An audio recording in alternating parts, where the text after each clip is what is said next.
Hello everyone, welcome to the channel Touch to Click.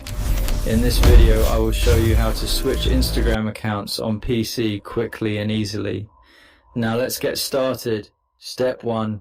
Open your preferred web browser on your computer and go to Instagram. Once the website loads, log into one of your Instagram accounts and make sure you stay on the home page after signing in. Step 2. Look at the bottom left corner of the Instagram interface. You will see the More option there, which contains additional settings and account options. Then click on it to open the menu. Step 3. After clicking on the More option, a small menu will appear with several choices. From this list, find and click on the Switch Accounts option, which allows you to move between multiple Instagram accounts.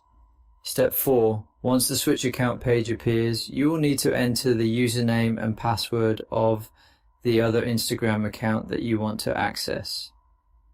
Step 5. After entering the login details, click on the Login button.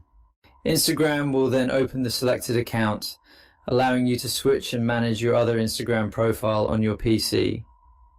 Thank you for watching this video, and please subscribe to the channel for more helpful tutorials.